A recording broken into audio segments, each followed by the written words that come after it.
ॐ शन्नो मित्रशं वरुणः शन्नो भवत्वर्यमा शन्न इन्द्रो बृहस्पतिः शन्नो विष्णुरुरुक्रमः नमो ब्रह्मणे नमस्ते वायो त्वमेव प्रत्यक्षं ब्रह्मासि त्वमेव प्रत्यक्षं ब्रह्म वदिष्यामि ऋतं वदिष्यामि सत्यं वदिष्यामि तन्मामवतु तद्भक्तारमवतु अवतु माम् अवतु भक्तारम् ॐ शान्ति शान्ति शान्तिः सहनाववतु सहनौ भुनक्तु सह वीर्यङ्करवावहै तेजस्विनावधीतमस्तु मा विद्विषावहै ॐ शान्ति शान्ति शान्तिः. Now, let's see where we are.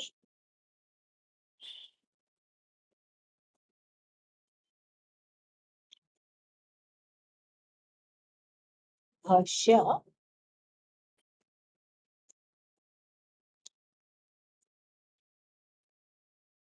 With these quotations, I think.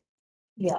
So, Bhardamevatu paramam vyoma iti nyayam vignana angatvena vyomnaha vivikshitatvat. Here, refuting this idea that this parame vyomni, this it is actually some kind of a avyakrita. Avyakritam here means what's its name? The unmanifest, Maya, Shakti, etc.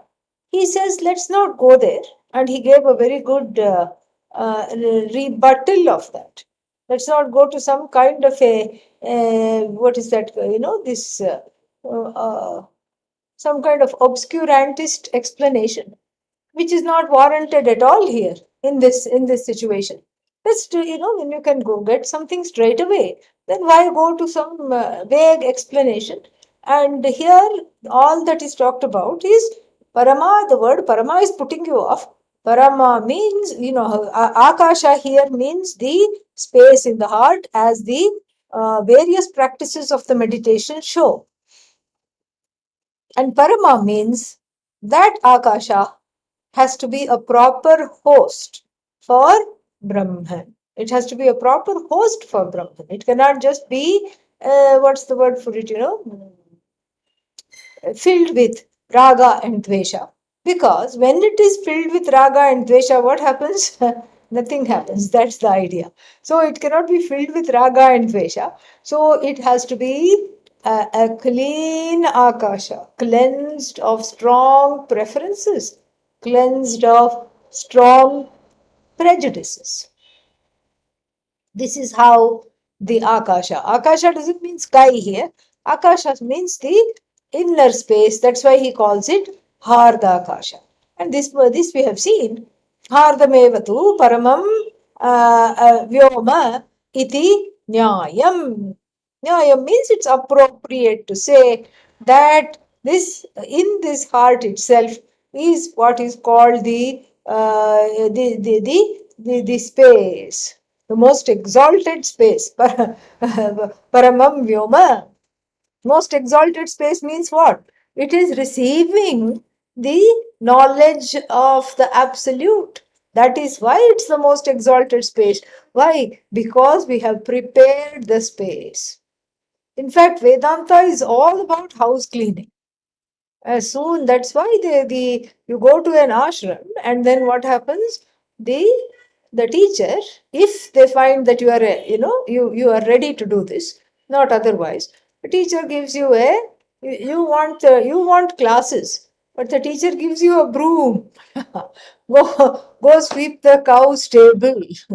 Oh, little bit, what should I say, little bit despondent, because go sweep the cow stable. Really? I thought I'm studying Taittiriya Bhashya. No, no, sweep the cow stable. Then what? Make cow dung patties and stick them on the wall, because after they are dried, they are fuel. Yeah, even now in rural areas. And then, and then the talk among ladies who cook is that, like, okay, so if you want to make food, if you want to make just simple rice, dal, and one vegetable, sabji, then you need 6 cow dung patties. It's like how much fuel do you need? That's how they decide. And but if it's you have to cook for 50 people, or you have to cook a many course meal, you need many, many more cow dung patties. So you sweep and mop the stable, and then you make cow dung patties, and then God only helps you if the cow has eaten something wrong in the pasture and it is having runny stuff. So then you have to deal with that. And then you're sitting there. You came all dressed in white, thinking you were a brahmachari, and now it has become grey after 3 months of brahmacharya in the ashram. Everybody's clothes are grey. Okay, and then and then and then the teacher, puts you to this kind of work, and this is very depressing. But it is not for no reason that it is called a stable. Perhaps it's called a cow stable because it makes you, the student, stable enough for the study. This is all preparation. Because you may think, what is the connection between cow and Vedanta? Cow dung and Vedanta. What is the connection? What could possibly be the connection? How is this? Where is the connection? Connection is there. Connection is there because there is this feeling that this is unpleasant. This is beneath me. Because there is a lot of me when you go to study. There's a lot of, you want to do exactly as you want to do, and you're not available for instruction. This is what happens. So people many times are not available for instruction. And so one has to, the raga dveshas have to calm down. You have to understand why one is here. You have to understand how to allow this to just settle so that you can study. That is what you want. This is not about anything else, but just focusing on the study. And so for this reason, there are a lot of upasanas. What kind of upasanas? Hard upasanas. Upasanas centered on the upasanas that are centered on the heart. Well, what is the heart here? The metaphorical heart. The heart space. That is what it is. The metaphorical heart space. And so there is, what is that? Hardakasha upasana. There is Gayatri upasana. There is upasana means meditations of various kinds, visualizations. There is Gayatri upasana. There is Dahara Vidya upasana. Some kind of a space in the right side of the heart is visualized, and then there is Angushta Purusha Upasana, all these kinds of things, and all of them refer to the Akasha. So Akasha doesn't have to mean it is, what is that word I'm looking for? It is Avyakrita or unmanifest, and Adi Shankara says there is a more direct meaning. Hardakasha simply means buddhi, and that buddhi which is full of all kinds of problems. Buddhi has problems. And why does the buddhi have problems? Because there are different conflicts. And what are the conflicts in the buddhi? The conflicts in the buddhi are many. So you can say between dharma and adharma, what I know I should be doing and what I am doing. Conflict between what I want to do and what I should be doing. Conflict.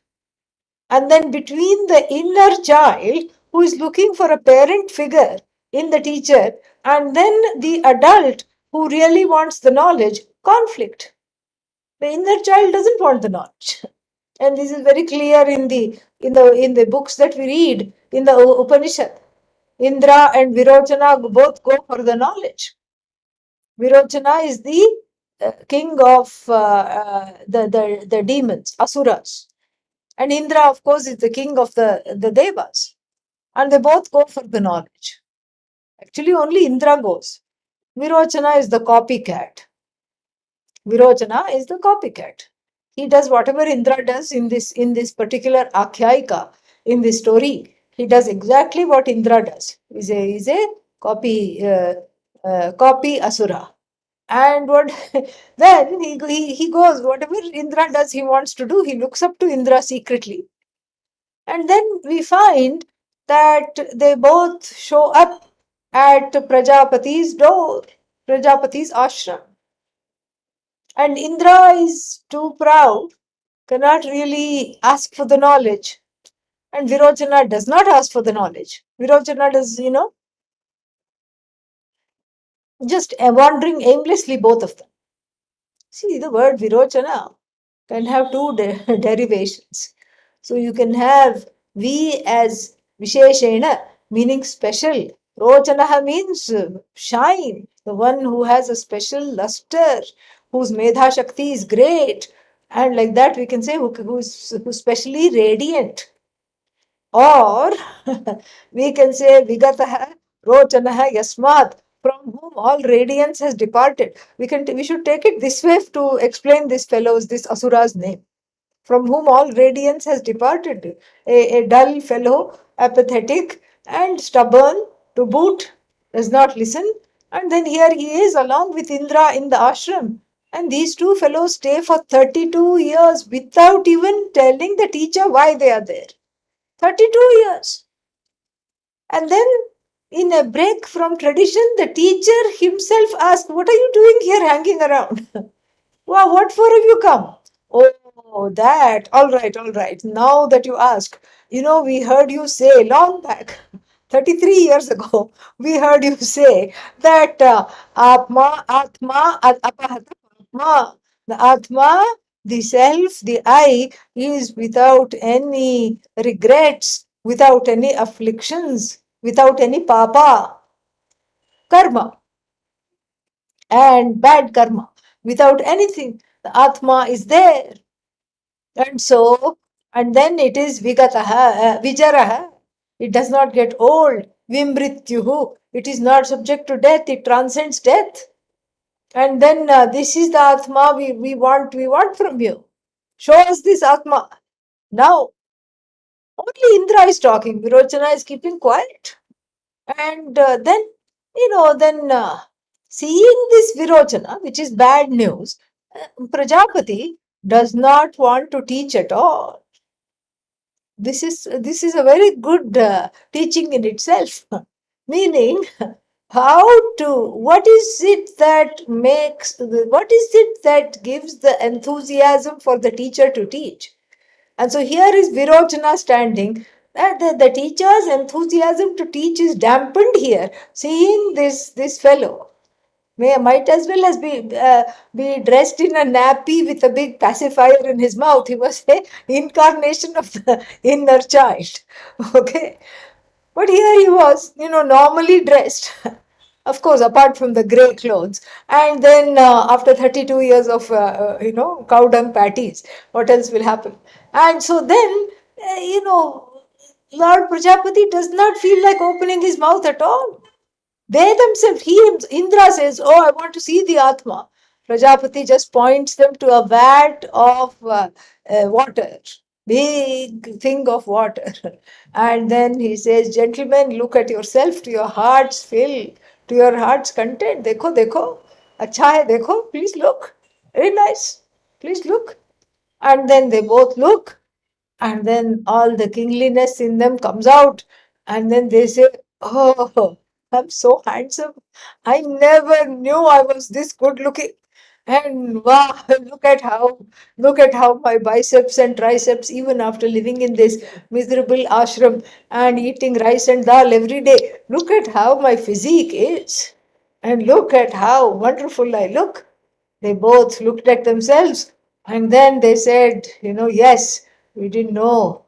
Oh, Guru, we did not know Atma was so handsome. Atma was so good looking. Thank you, thank you." And then both of them went away. And Prajapati was very, very sad because he could see that Indra is really a wonderful student. He has the student material is there in Indra, but it is eclipsed by Prajapati, eclipsed by this Virochana. This is the problem. Student material is very much there, but it is eclipsed by this fellow who is demanding and who is, who is taking over the situation. And so Prajapati looks at them receding, and leaving the ashram. They have already crossed the gate and crossed the other side. And then he says to himself, Whosoever, whosoever thinks that the body is the Atma and teaches that, they will come to no good. They will never have a live parampara of teaching because this is wrong.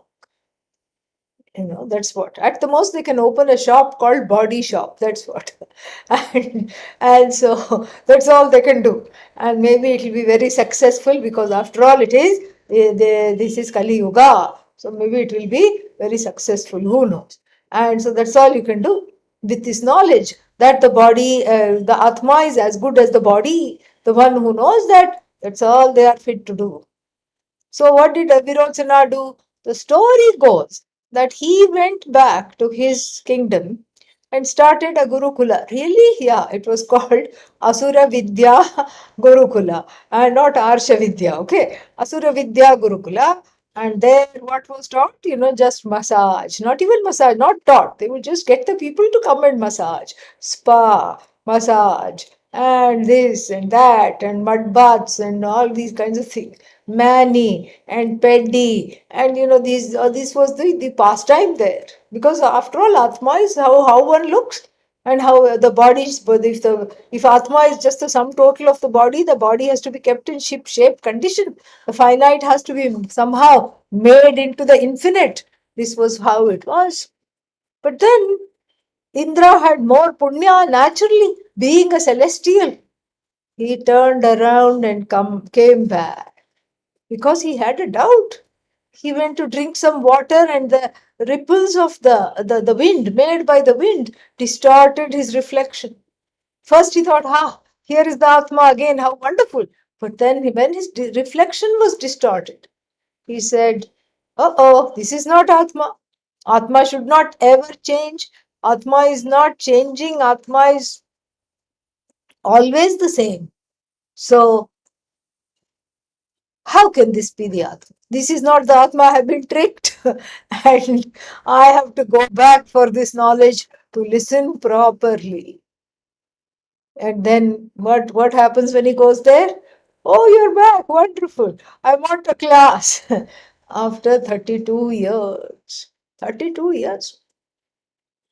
And then, what's his name? Then Indra dressed himself up because it was the day of the class has finally arrived. He's so excited he can't help himself. He dresses himself up, puts a lot of vibhuti here and here and here, resembles a zebra at the end of it, and then sits down, sits down thinking this is going to be a wonderful class. He dresses up for class, and the class is one syllable long. The what? Purnamadav Purnamidam Purnat Purnamudachyate. What? I've been waiting for 32 years. How could you do this to me? He can't say. You know. Oh, Guru, I have a question about this da. Yeah. So when is the question answer session? After 32 more years. What should I do till then? Cow dung patties. Sit and do. Sit and take care of the raga dveshas. Sit and take this is, grow up, in other words. Only for the grown up, this knowledge speaks, not for the inner child. This knowledge is not for children. Because people come in, on a different note, slightly related but different note. People keep coming and asking me, how can we teach Vedanta for children? Vedanta is not for children. It is for you. You learn and you behave in a way that shows what the lived knowledge is like in the everyday, and they themselves will absorb because they are sensitive. They don't have to be taught. It's not their time to be taught. That is not for them. And so, like this, the tussle between the wrong and the right, and the child and the adult, and the fixations and the ragas, and between the ragas and the certain kinds of ragas and certain kinds of dveshas. So there is a raga for study. I want to study, but then I also want all these things, and then I can't be without them, and I can't be without the study either. And one makes oneself into a khichdi. Khichdi means, a mixture of rice, dal, vegetable, everything put all together on the stove. One pot cooking. Okay. So that's what, and that's fine if it is in the pot, and if it goes in the tummy, then it is fine. But if it is in the head instead of buddhi, then it is very difficult. So you can't have khichdi, a mixed up scenario in place of the buddhi. So for these reasons, this kind of upasana is given. After one graduates from the cow stable situation, then when the heart is stable enough to sit and meditate, certain meditations are given. And then let us look at what they are. Some of them, I think one or two we saw. Let us see the other one, the remaining ones. So, hardamevatu parame vyoman iti nyayam. Vijnana angatvena vyomnaha vivikshitatvat. Vivikshitatvat means because it has been it has been desired to be told. And what has been told? That vijnana angatvena vyomnaha. So this vyoma is seen as a anga, a part of the meditation. Vijnana here is meditation, not satyam jnanam anantam. No. Sometimes it is called jnana, meditation, and it is also called vidya. Dahara Vidya, Gayatri Vidya. It doesn't mean Vidya as in Satyam Jnanam Anantam Brahma knowledge. It just means, meditation. Vidya of this Upasana Ityartha. So then, here, very beautiful things. Yo vai saha bahirdha purushad akashah. Yo vai saha antaf purusha akashah. I think we saw that, but just to brush up. So that which is the Purushat Bahihi, Yaha Akashah Asti Vartate, that indeed, Yo Vai Saha Antaf Purusha Akashah. Very nice. So you have to have some kind of a basis. The Upanishad feels, the Brihadaranyaka Upanishad here, Brihadaranyaka Shruti feels that you have to have some kind of a basis to understand this Akasha. Akasha means space. How do I comprehend this space? Where is this space? What is this space? What is it like? Antaf Purusha Akasha means what? Inside space means what? It could be scary. In the heart I have space means is there is a hole in my heart, or what are we talking about? No, no, no. It is just like the space outside. That's what is talked about. Yo vai bahirdha means that which is outside of you. Outside of you means what? Purushat. Purushat means this body. Purusha here doesn't mean sarvan purayati iti purusha. No. Purusha means here the purishete, the one who is within this body. So with reference to the body, outside the body, what do we have? Space. All this is space, space, space, space, space. And then within also we have space. Inside space, outside space. That's all there is. And that's what. And what is this space? This space is the place where the visualization is made. So it is particularly seen as empty, so that you can have that place to have that visualization. So iti, then in one more place, yo ayam antar hridaya akashah, that is also we saw. And then that is in the Brihadaranyaka, we've seen these two. And then iti shrutyantarat prasiddham hardasya vyomnah paramatvam. Paramatvam means nirmalatvam. Parama here means clean. cleaned of raga dvesha, cleaned of this problem of the unconscious mind, this inner child and adult, cleaned of this tussle conflict between dharma and adharma. Adharma has been ousted out from where? Cleaned of this confusion. I don't know if I want this, I don't know what I want, I don't know what I want. And so this is what it is, living in a state of confusion all the time. So cleaned of all those difficulties, then what happens? This is what it is. So tasmin, so hardasya paramatvam. Paramatvam means nirmalatvam.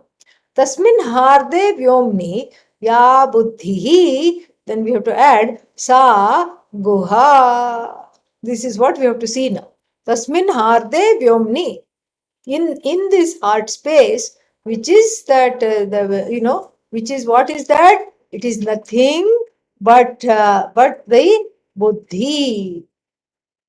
Harde vyomni. What is this harde vyomni? Buddhi. And then what is this buddhi? This buddhi guha iti uchyate. Ya buddhi sa guha. Buddhi is seen as a cave, and we've gone into details. We don't have to spend a lot of time here going into details about why it is called a cave. We have seen that in many, many ways. We have seen how even the Hindu temples are based on this whole cave, that cave imagery is very much there in the Hindu temples as well. And it is all dark, and you don't see Bhagavan. You have some kind of an idea. Asti, asti kinchit, asti something, you say there is something, but what is that something you don't know? And then you take the lamp, the camphor lamp that doesn't leave any residue, and light up the entire murti, and then you have darshan of Bhagavan. So here too, it's an inner darshan, and that Bhagavan is already there. Nihitam Brahma. Nihitam Brahma. Yo Veda Nihitam Guhayam. That's what it is. Yaha Veda, the one who knows. Knows what? Nihitam Brahma. The Brahman that is already there, Nihitam. The one that is already ensconced where? In the Buddhi. And then, so this is not for dhyanam. This is not a picture for dhyanam, but here it's just an example that just like we are using Hardakasha and meditation, this is not a meditation. Please visualize Brahman in the center of your heart. No, this is knowledge. So Nihitam Guhayam, please don't take it as one more upasana. And Bhashyakara is going to, later say that this is not upasana in some other similar context later on in the Upanishad. This is knowledge. This is not meditation. So here we are not doing dhyanam. What are we doing? We are, the Bhashyakara is helping us to find out the adhikarana of Brahman. Adhikarana, what does it mean in English? Location. That's why we say locative case, seventh case is locative case. And then if Brahman is located in the buddhi, within quotes, if Brahman is located in the buddhi, then what happens? We are in very big trouble.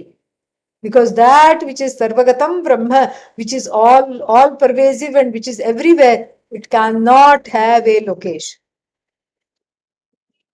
So, then why is the buddhi mentioned? Buddhi is mentioned for a particular reason. Buddhi is mentioned because it is the Upalabdhi Sthanam. Upalabdhi Sthanam means it is the place where Brahman, as yourself, I might add, is recognized. That is where it is recognized. Where else will it be recognized? It's the same place where everything is recognized. Ghata is recognized, Pata is recognized, Matha is recognized, hat, cat, bat, rat, mat, all of them are recognized in the buddhi. And the adhishthana of the hat, cat, rat, bat, mat, adhishthana means what? The truth.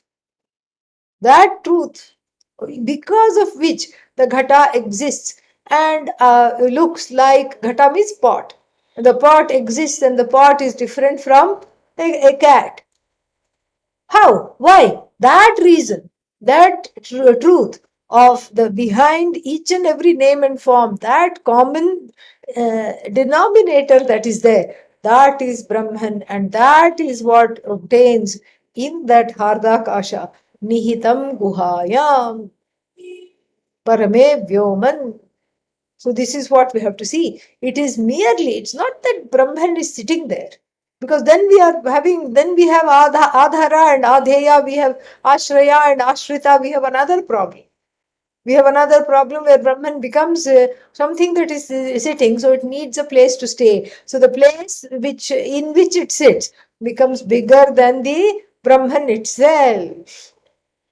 See, for example, the king is not really king. I mean, if the king goes incognito, dressed up as a begging person in the village, in some obscure village in some part of his remote part of his kingdom, nobody will recognize. Nobody will recognize. In fact, they'll say, "Hut, get out of here. No, no bhiksha for you. Go. Oh, you look able-bodied and you look nice, and your physique is also good. You must have surely eaten nicely. Go find a job. Why are you here? Go find a job and then work for a living. Get out of here." That's what people will say. But then, let's say he remembered to bring his crown. Maybe he has a foldable crown and collapsible crown in his pocket. And then he, straightened that out and put it on. Ah, Maharaja Adhiraj. This is so, you see, that is the crown becomes more important than the king. So the adhisthana, the upalabdhi sthana here, if it is not recognized as upalabdhi sthana, if it is looked at as an adhikarana, then that becomes more important than Brahman.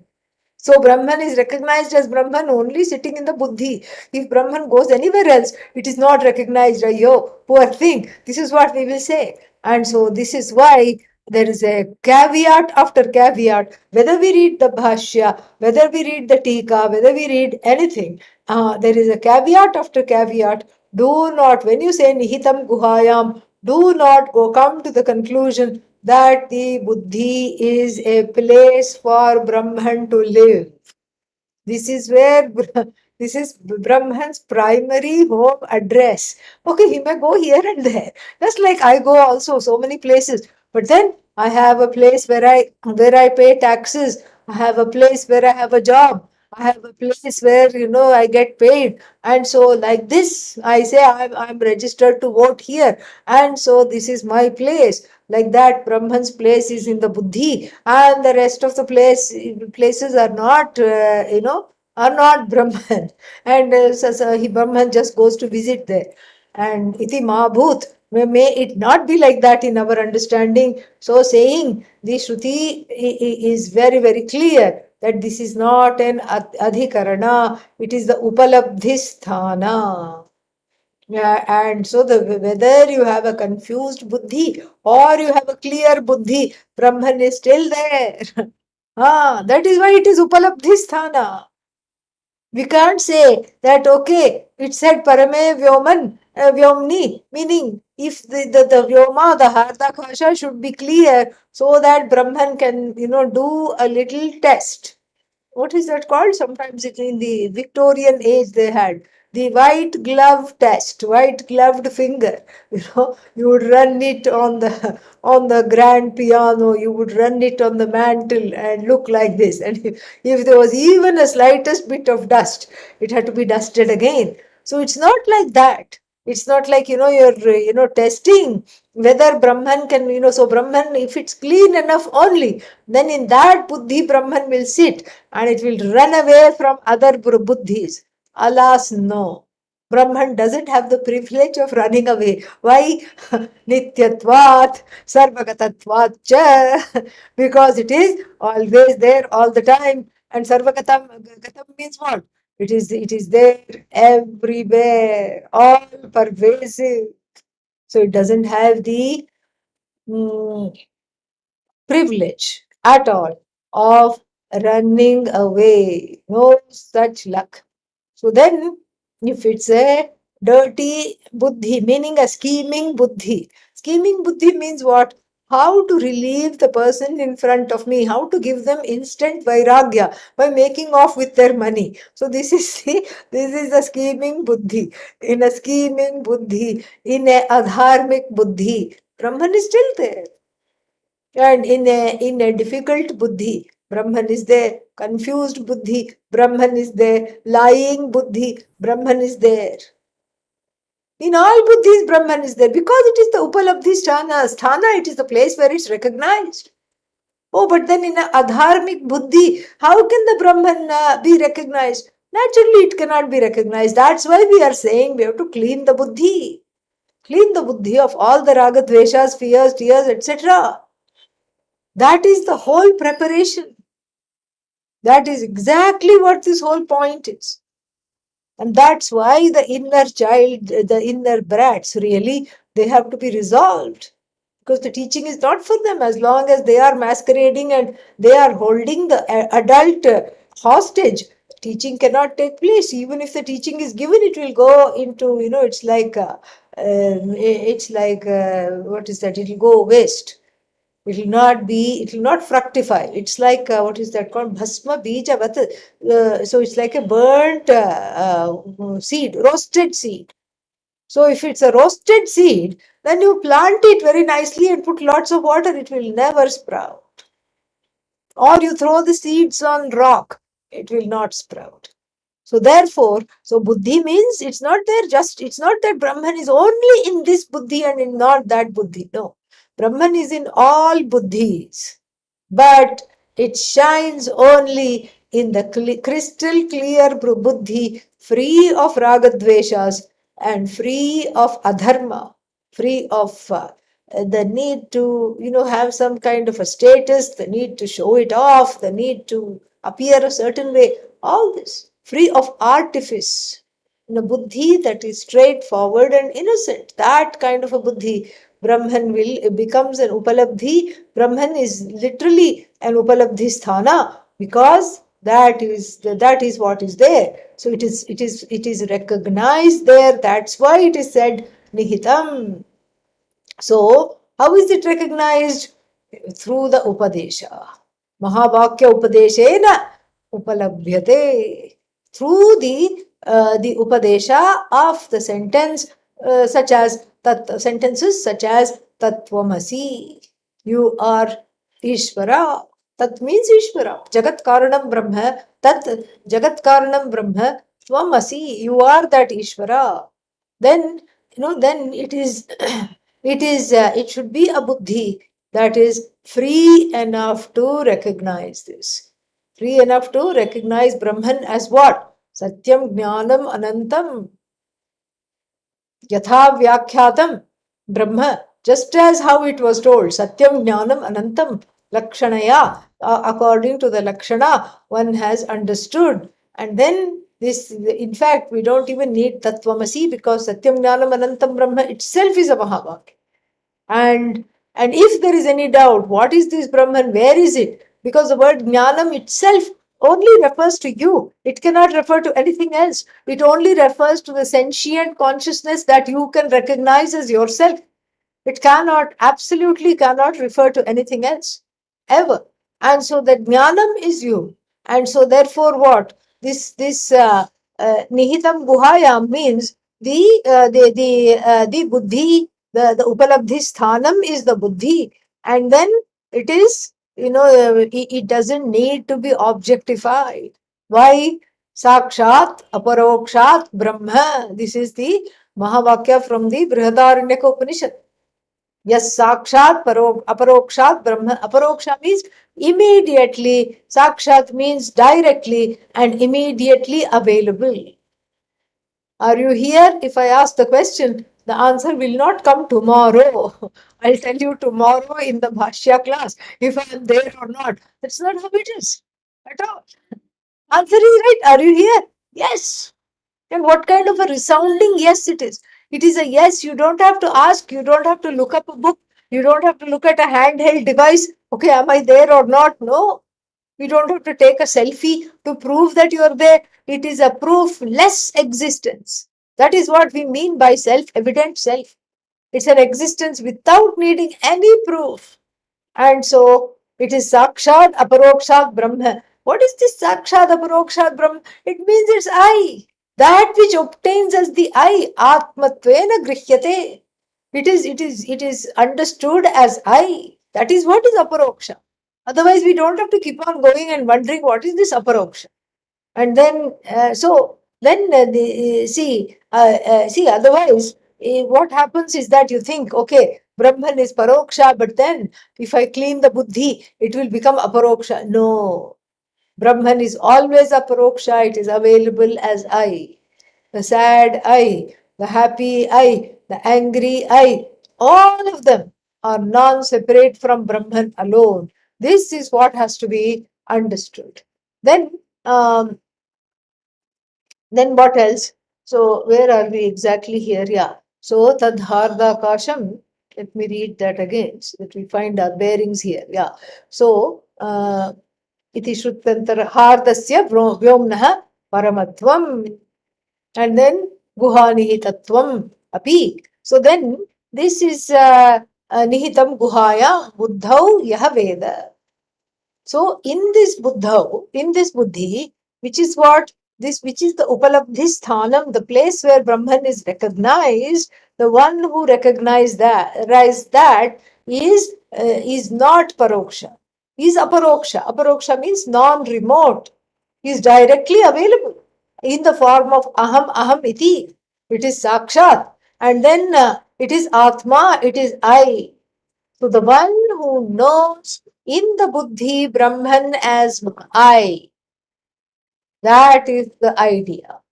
In this buddhi, which is like a guha, the one who guha means cave, which is like a cave, the one who knows Brahman as I. That is the idea. Buddhau Veda, and not as an object, as I. And then what? Then then a little bit of a vyakhyana is given on this in the Tika, not so much in the Bhashya. In the Anandagiri's Tika, there is a little bit of vyakhyana on the word nihitam. Nihitam means what? And what is this? Nihitam means it is sthitam. And nihitam means it is not that, Brahman is sitting there. No. Brahman is non-separate from that which is obtaining in the buddhi. What is obtaining in the buddhi? Awareness. Aham, aham, aham iti. That awareness, that Atma Chaitanyam is only, that alone, that Atma Chaitanya alone is obtaining in the buddhi, and that Atma Chaitanya alone is Brahma iti. This is non-separate from the I, which is made even more clear by the word Guha Nihitam. So even though Satyam Jnanam Anantam is enough to be a Mahavakya because of the Jnana Shabda, the Jnana Shabda being the only source of consciousness which doesn't, which obtains as I, and so the meaning of Jnanam means it is non-separate from I. This is already Siddha. But if there is any doubt, it is removed by the next sentence, Yo Veda Nihitam Buddhau Sthitam Guhayam Iti Yo Veda. And then the word Veda is very important. Veda means the one who knows. The one who knows that knowing should take place. And because otherwise, if we put the emphasis on Nihitam Guhayam, then we are in trouble. Then then there'll be two problems. What is the first problem? Problem number one is, if it is Nihita in the Buddhi, then I should know. Then how come I don't see that I am Tattvamasi? If it is already there in the buddhi, how come I don't see Brahman? Somebody can ask like that, right? And so that will be the first problem if this is not understood. And so then why don't I see? Because the word Veda is important. Yo Veda Nihitam Guhaya. That Nihitam Guhayam is secondary. It's not. It is not the primary. It is Gauna. It is secondary. It is not primary. Okay. And so this is so that is just an embellishment. It is not the primary meaning. The primary meaning is, Buddhao. And then it is, so when you say, the primary meaning is Yo Veda. How Veda, how do you understand this? If you ask, then you say, Guha Nihitatvam. Yo Veda Nihitam Guhayam Atmatvena Abhedena Yo Veda. That is the idea. The one who knows without as oneself, without any other, without any other division, the one should know, and that is why it is. Otherwise, if we had just left it as Guha Nihitam, Nihitam Guhayam, then the person can ask who a person who is a repeat offender. Repeat offender means what? First time made a mistake, was clapped in jail or wherever, and then went out on bail and warning and all these things. And even before that whole thing, before that, before the court date and probation were over, or made that mistake again, got hold of something that did not belong to them, did something that they should not do. And then again they had a more serious, this was a more serious infraction, and so the punishment will also be more serious. And so such people are called repeat offender, repeat offenders. And so here the such a repeat offender who has no interest in Taittiriya Upanishad, who doesn't even know how to pronounce it. So he or she may ask, if Brahman is already Nihitam Guhayam in my head, if Brahman is there in my buddhi, Brahman is there, then how come I don't know? How come I don't know Kathopanishad? How come I don't know Kenopanishad? Forget Taittiriya Upanishad, why don't I see? That is why it is seen as the word Veda is given there. That is why it is not just a upasana. It's not just a upasana. That's why first of all the upasana, the such a repeat offender can use to clear out all that wrongdoing. And then after that, the Yo Veda means the Yo Veda means the one who knows, the one who sees. Where Parame Akashe, Parame Buddhistha Akashe, in the heart space. And what is that Parama? Nirmala Antahkarane. Nirmale Antahkarane.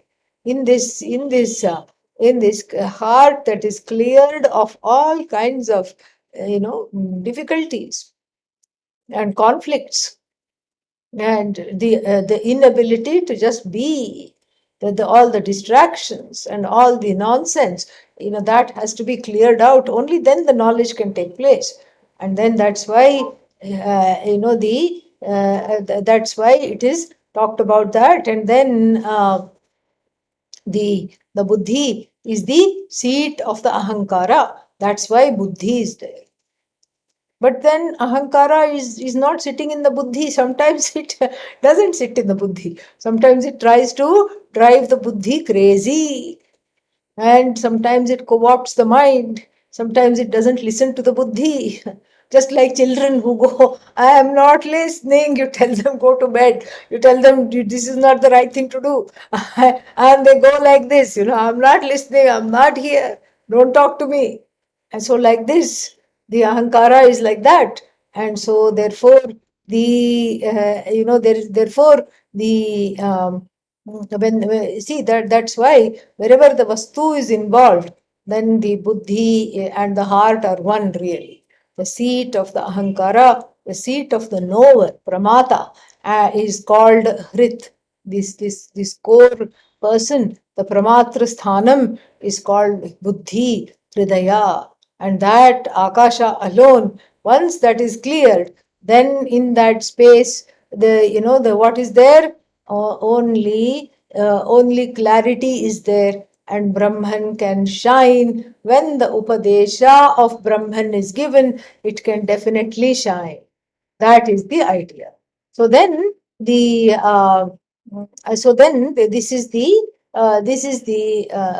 this much we have seen here. So Nirmale Akashe, in that, so the focus is on Veda. So two kinds of problems might come if this is not focused on. The first kind of problem is, if it is there, then why don't I see it? Why don't I see it if it is there? Somebody can ask. If it is there, then I should be able to see it. Well, you're not seeing it because you are not ready. You are not ready. And the second reason the word Veda is included is to bring in the concept of adhikaritvam. Adhikaritvam means the qualification for the knowledge. Any knowledge that we talk about must have a qualification. There is a prerequisite all the time. In every knowledge, there is prerequisite. If even now in India, somebody was telling me that to get admission in kindergarten, KG, and it's not even enough to have KG, there is lower KG, and then there is one upper KG. All this before the child even weighs a kg, you put the child in kg, okay, and then in this kg, they in this lower kg means the child is just turned 3, okay, not even 3, 2.5, 3. And then the parents are up all night because they are worried whether the child will get admission in school or not. The parents are, brushing up all their English nursery rhymes. Jack and Jill went up the hill to fetch a pail of water. They are reciting this and then telling the child, recite, recite, recite. And then the child recites. And then and then the child has an interview the next day. And the 2.5, 3-year-old child is put with all these intimidating faces. Poor thing, what will it do? It has stage fright. It will not say a single nursery rhyme, even though it knows all of them. It will not open its mouth. And then finished. Sorry, we cannot give you admission. So then I asked the parents, I said, so did the child not get admission? They said, no, we told them, we know the nursery rhymes. So they sat there and chanted the nursery rhymes. And then the principal said, okay, because you have worked so hard, and I will give the child admission, because I think the principal knew that sometimes the children get nervous.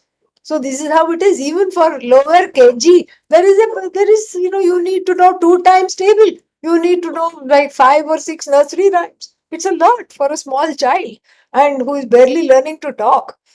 And so upper kg means 4 years old. And for that, there is even more strict. You need to know some sums, some basic mathematics, arithmetic you need to know. Like this, it is there. So what to talk of Brahma Vidya? So, depending on what kind of, depending on what kind of knowledge we are talking about, the qualifications will also be, appropriate alongside, naturally. And so, therefore, here Brahma Vidya is the absolute. And so, here, then don't ask the question, now, how many nursery rhymes I should know? Here, it's not nursery rhymes, it is just how to be. That is what it is.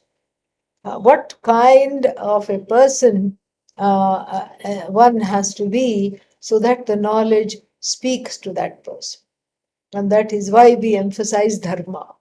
Dharma is not just about don't steal, don't do this, don't do that, it's not like that. Dharma is very, very, very subtle. After one has mastered the dharma on the basic rubrics of dharma, after one has mastered the non-stealing and the non-lying and the non-taking away of other people's property, those are all basic. Then one has, one tries to lead a life that is not disturbing anyone else. That is dharma. And in the life, in that is where one is keenly aware of how do my actions and how should my presence be so that it is not disturbing others. That is dharma. And that is in the sadhu. The sadhu doesn't have an option. For the sadhu, it is very much compulsory. That is the life of a sadhu, is to lead a life of the least possible disturbance. And so, as a sadhu wannabe, as a person who is wanting this knowledge, also the same criterion upholds. How to lead a life of non-disturbance. And non-disturbance is dharma. That is ahimsa. Ahimsa paramo dharma. Ahimsa means you don't do you don't disturb anything. And then there is, what to say, when to say, how to say, what not to say. There is the dharma on the level of vak tapas. There is the ability to have a resolved mind, have a focused mind, have a mind available to study, have shraddha, respect for the teachings, for the teacher. All this comes in. These are all called prerequisites. Shamadama, Uparati, Titiksha, Shraddha, Samadhanam, Mumukshutvam, Viveka, Vairagya. This is what is talked about. And then, this is all what is talked about in Tattva Bodha and other texts. Viveka Chudamani, Tattva Bodha, all of them, they focus on this a lot. So here, what is so then when equipped with this, the adhikaritvam is pointed out, because otherwise, like this repeat offender, somebody can say, if Brahman is there, how come I don't know it? You don't know it because you're not ready. You haven't cultivated the readiness. And that readiness, see, the beauty about Vedanta, it brings it all back to you. It's all back to you. Oh, I'm not getting the knowledge. Well, let's see what is missing. This is what one has to see. This is how one has to introspect. Let's see what is missing. Okay, Shraddha check. Okay, that is there. And then Shama check, Dama check. Oh, okay, Samadhanam not there. Focus is not there. Okay, let me work on that. Like this, one has to, this is a kind of a, what should I say, self-check. This is where all given. The teaching is given, the adhikaritvam is given, and it is incumbent upon the person. Nobody is going to say, no teacher is going to go, if you are expecting the teacher to come after you and say, okay, you need to up the, the level of mumukshutvam. Nobody will do that. It's up to you to do that. You have to do that. Nobody else is going to do that. And that is what is the beauty about Vedanta, because it's all in your hands. It's in your hands to do that. It's in your hands to grow. It's in your hands to to allow this knowledge to take place. And so the adhikaritvam is pointed out just in these two words, yaha veda, enough. Because otherwise the Vedana is not going to take place. You're not going to be able to understand. You're not going to be able to understand at all. So here we are talking of a person who knows. The one who knows. That is enough to bring in adhikaritvam. Very poetically brought out here. That brings in the adhikaritvam, means the qualified person for this knowledge. How must one prepare the heart and the mind? By ousting the inner virochanas and by cultivating the Indra. Indra means Indriyanam Raja, the one who is the master of the sense organs. That is Indra. How to have mastery over the sense organs, how to be a student of Vedanta. This is something also to learn. And so then this is what it is, the adhikari is brought in. And the adhikari is important because otherwise one cannot recognize. The adhikaritvam should be included, because if it's not included, somebody will say, I have been studying Vedanta for the past 10 years, but nothing has happened. Why? Because the adhikaritvam is not there. In fact, the person more often than not, the person studying Vedanta for 10 years will not say, I have been studying Vedanta for 10 years and nothing has happened. They will say, I've been studying Vedanta for 10 years, but they'll not say nothing has happened. So if somebody says nothing has happened, that means that actually, ironically, they are already now gaining adhikari. Because there is an intellectual honesty about where one is. Very beautiful. And so therefore, it is nihitam guhayam, then I should know. And then then somebody else may say, why do I need the Shastra? I can even know without the Shastra. Why should I look at why should I recognize the Atma? And then how to look at the Atma? If I can't look at the Atma, maybe it is there. And then one person will say, okay, you want me to have the Shruti? I have the Shruti sentence, Tattvamasi. I have heard 100 times. Nothing happens. Nothing happens. Why? Because there is some pratibandha, impediment. There is some impediment. There is some impediment where? In the akasha, which is the buddhi.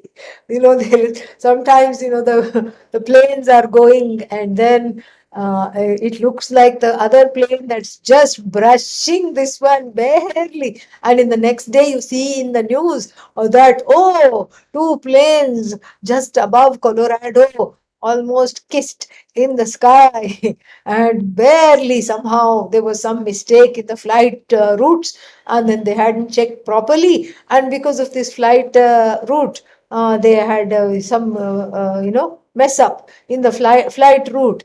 Then they almost collided against one another. This is, you read this in the news. So maybe in the Akasha, Brahman is there along with the colliding with the Ragadvesha, stumbling around with the Ragadveshas. That is, it could be like that. Maybe there is some kind of a traffic jam in the inner Akasha. Some collision can take place.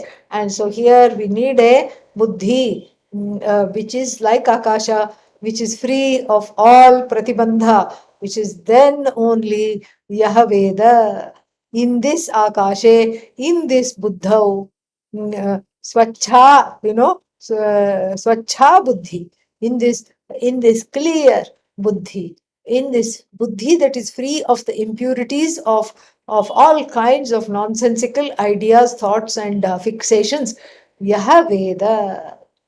This is what it is. And then the one who knows, that is the one that is blessed. That is what it is. And so then we've seen all that. Hardasya prasiddhatvam shrutyantarat akashasya paramatvam praptam. Yeah. So then buddhau guhayam. Then this is what the thing is. And then so this is the buddhi artha of the guha is very much preferred by by Bhashyakara, as we have seen. Guhayam nihitam buddhau nihitam. How nihitam? Atmatvena nihitam. Atmatvena Brahma nihitam yaha Veda. The one who recognizes Brahman as I in his or her own buddhi. What kind of a buddhi? Parame vyomni. That Vyoman which is fit to receive the knowledge of Brahman. How is it fit to receive the knowledge of Brahman? Because it has trained itself so that there is no other collisions and traffic jams. There are no other things rolling around, no other things except the knowledge. And then, so this is what it is. And so, tasmin harde vyomni ya buddhihi guha. Harde vyomni. So he's bringing in that Hardakasha idea. He's carrying it through, and then he's saying Tasmin Harde Vyomni. In that heart space, that buddhi alone is called Guha. Finally, he's coming to the third meaning after the discussing the other two. And so in this Antarhridaya, there is this Akasha. Antarhridaya means Antakarna. There is this Akasha, and then which is it is not a particular condition that is necessary to host Brahman, because Brahman is already there. The particular conditions in terms of adhikaritvam are necessary not to host Brahman but to recognize Brahman as oneself. Otherwise, what is one having in the buddhi? Unrecognized Brahman. That is why it is self-ignorance. So what is it that one is having in the buddhi? Unrecognized Brahman. Whereas for the adhikari, there is recognized Brahman. That is why it is called Upalabdhi Sthanam. And so then further, therefore the Antakarna is to be cleaned out. Cleaned out of what? Of all competing and conflictual tendencies. And then what? In that space, there is no other object to collide with. In that antarhridaya, there is no particular object. And then what? How is it known? He's going to tell later. Vritya, buddhi vritya, in the form of the vrityatmakam, jnanam. So, in the form of a vritti. Vritti means thought form. It is understood in the form of a thought. And then, what is this thought? Akhandakara vritti. What is this akhandakara vritti? Akhandakara vritti means when you recognize that there is no difference between the knower. We'll talk about much more. We'll start with this tomorrow, the discussion. But when you recognize that there is no difference between the knower, known, means of knowledge, all these things, jnana, ajnana, jnatra, jnaya, all these divisions are a spoof. That vritti which conveys that is called akhandakara vritti. And in this akhandakara means the vritti of oneness. That is how to translate in English. The vritti of oneness, the mental frame or the thought form of oneness. Thought form means it should be finite, yes. But oneness is infinite, yes. Oneness is infinite. But that which communicates the oneness from the buddhi of the teacher to the buddhi of the student, that transmission is through a finite vehicle, through the finite vehicle. But how can the infinite be communicated through a vehicle that is finite? Because the vehicle is as though, and the infinite, it is just doing its job. That's all. Vehicle is non-separate from that which it conveys. Vritti is also Brahman. It's Brahmakara Vritti. The name and form only dies. It's not that it's not that Brahman dies. Name and form collapses. And then, they had all these in the olden times, they had made one in the Middle Ages. They had made one paper coated with some kind of a uh, gunpowder or something like that, some kind of a flammable thing. And so it would be some espionage related news. So it would be all given in code on this rolled up piece of paper, parchment, and then the king would be given that. And then as soon as he finished reading it, it would catch on fire and self destruct. That's exactly what the vritti is like. So then nobody laments the missive being taken up by the flames, because the information that it contained is already now in the head. So what if a letter burns? Let it burn. It's okay. So in some place I saw, I don't know where it was, in some place I read or something, that they would coat it with the same kind of thing which they made, filled the cannonballs and some kind of a flammable material, and just the act of like rubbing it, when the person, usually the king, opened it, and there would be a place to hold it so that your fingers don't catch on fire. You read it quickly because there would be a little time, and after you read it, it just bursts into flames, and then you throw it away. And nobody says, "Oh, I have to save this parchment." No need. Why? Because the information it's useless now. The information that it contained. What was the information? The neighboring king is going to declare war on you. Espionage. The spies have come and reported to the king. Oh, come on, let's assemble the army. Okay, we need to know this. I'm so glad we know this. So now that we know that the neighboring king is going to do this, attack, we have to be ready. Move to the fort, do this, do that, draw up the moat. All these things, the king can give orders. And why can the king give orders? Because of this information. The vehicle that contained the information is gone. And sometimes in a more drastic version of this, the person who brought the message, the messenger used to be killed on purpose, so that message would not go anywhere else. The messenger used to be killed off. So here also the vritti is like a messenger, and so the vritti is like this powder coated paper which catches on fire as soon as it has delivered its contents. And so that is the vritti. Let the vritti go. It doesn't matter. No need to lament the vritti. But this is already there. What is already there? The information, the knowledge that it has conveyed is you. It's not other than you. So you don't have to look for the vritti each time you want to know that you are Brahman. No, because it is that you. It's already there. It's not the object of this. It's not the. It's not an object. It's not the knowledge of an object. It's the knowledge of the subject. And you being already available, and you being a self-effulgent self, it is already there. And that's how one knows I am Brahman, Nihitam Guhayam. And then what else is there? Let's see. Uh, yeah, that vritti is called Akhandaka. Why it is called Akhandakara vritti and all we'll see. And then and then because of that, one knows. Then that is why Yo Veda Nihitam Guhaya. It's so beautiful. Satyam Jnanam Anantam Brahma Mahavakya. Then Yo Veda Adhikari Nihitam Guhaya Upalabdhisthanam. And how the method, the pedagogy is also given in the form of a vritti coming from the mouth of the teacher to the ear or the buddhi of the student.